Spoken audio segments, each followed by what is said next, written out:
1244th meeting of the Security Council is called to order. It is very kind of you, sir, to have convened this meeting at this late hour to discuss the grave issues that face us. And in expressing my gratitude, I would like to address not only to the permanent members but also to the other members of the Security Council for having taken the trouble to have been with us this evening. Today we are fighting a war, a naked, predatory, unwarranted aggression by 450 million people against 100 million people. A war of chauvinism and aggrandizement by a mighty neighbor against a small country. It is like in Europe, Denmark being opposed and being forced into aggression against France or Germany. It is like some small country in South America being subject to aggression by Argentina or Brazil. It is like the United States waging a war against a small country. We do not want extermination. We cherish life. We want to live. We want our people to live.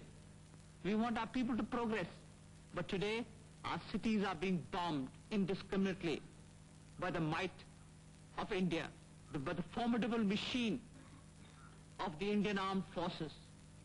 But we are resolved, sir, to fight for our honor, to fight for Pakistan, because we are the victims of aggression.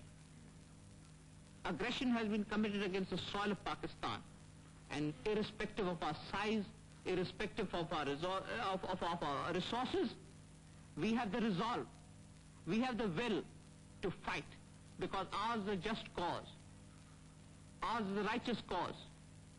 We are wedded to principles. We are wedded to our own pledges. We believe in the right of self-determination. A Wilsonian right, as I told you this evening, sir. A concept which has unleashed the whole of Asia and Africa. It is a phenomenon that cannot be stopped. And that is why we are fighting. We are fighting with our backs to the wall. But we shall fight. We shall fight with all our determination, irrespective of the odds and irrespective of all the forces that are pitted against us. So we want good neighborly relations with India, we want peace with India, we want friendship with India, but that peace and friendship must be a peace of honor. It must be peace of a self-respecting sovereign state. India must accept that.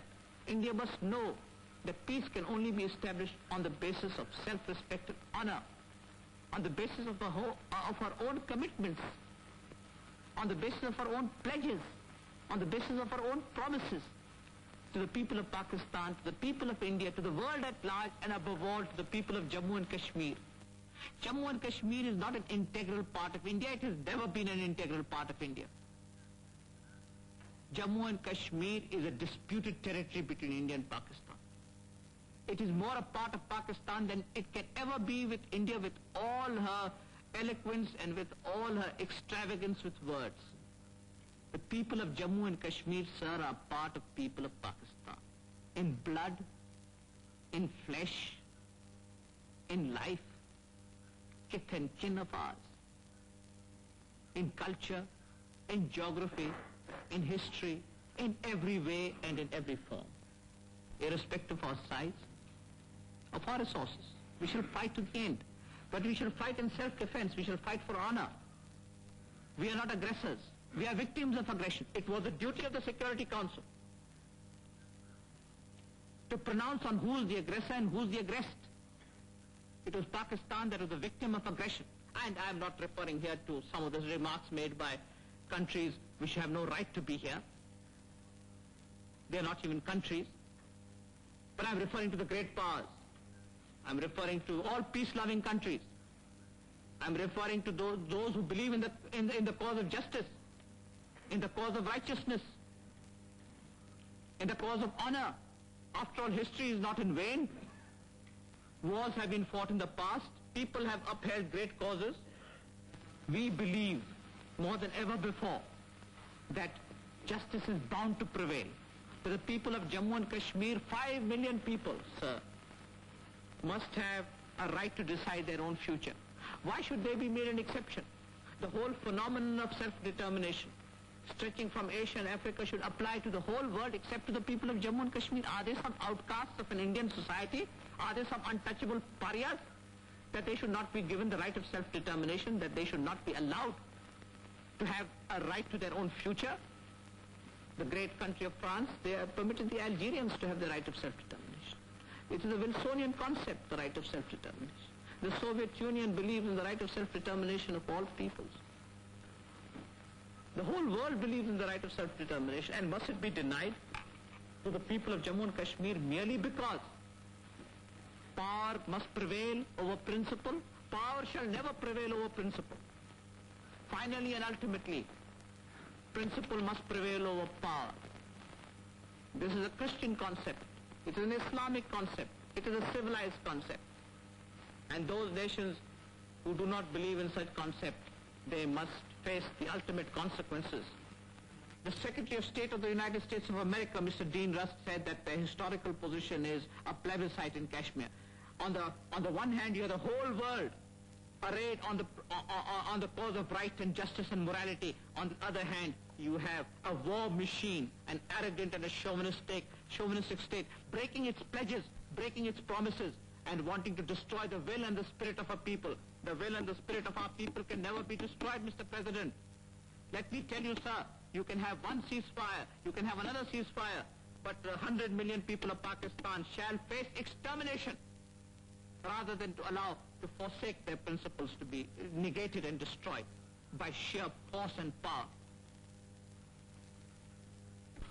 I have received a message from my president, which I would like to transmit to you after having made these remarks. They read as follows. Excellency, I have the honor to transmit the following message from the President of Pakistan, which I have received from Rawalpindi at 2 o'clock EDT, 11 o'clock Rawalpindi time today. It begins. Pakistan considers the Security Council Resolution number 211 of September 20th as unsatisfactory.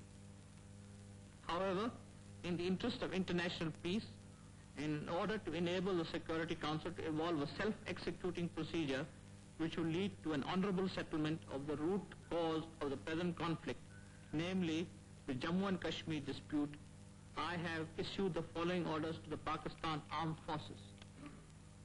They will stop fighting as from 12:05 hours West Pakistan time today.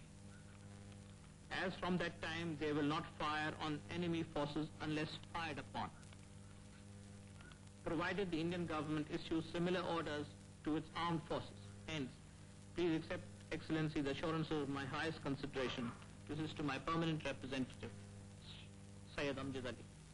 So, in response to the call of international peace and international goodwill, we have ordered our troops, provided India agrees, to a cessation of hostilities. But, sir, a cessation of hostilities is not enough. You must now address yourself as the Security Council, as the most important organ of the United Nations, to the heart of the problem. For 18 years, you have played and toyed with the future of Kashmir. You cannot any longer play and toy and make a plaything out of 5 million people. It is your moral responsibility, that of the Security Council, to address itself to a meaningful and a lasting solution of the problem of Jammu and Kashmir. The Security Council has been seized of this problem for 18 years. We have more documentation, more resolutions on Jammu and Kashmir, the most fundamental problem that faces the world today than any other problem. Is that not ironical? That a conflict which may lead to world conflagration, and the present situation has shown that it is possible for this conflict to lead to world conflagration. With that, the Security Council has shown its lethargy. It has shown its indolence. We have decided that on the one hand, we give the United Nations a last opportunity to determine what it can do for a purposeful and a peaceful settlement, a lasting settlement of the problem of Jammu and Kashmir, and we give it a time limit. we will, within a certain period of time, if the Security Council is not able to determine and decide on the future, on the responsibilities which are placed on it, on its honor under the Charter, which believes in self-determination, then Pakistan will have to withdraw from the United Nations. And I am not giving this in the form of an ultimatum. I am saying this as I am honor-bound to respect the very purposes of the Charter. Pakistan, in leaving the United Nations, will be fulfilling the Charter of the United Nations. And then, sir, you will have 1/3 or more of the world outside your organ, and you'll have some states which call themselves states as members of the Security Council, I think.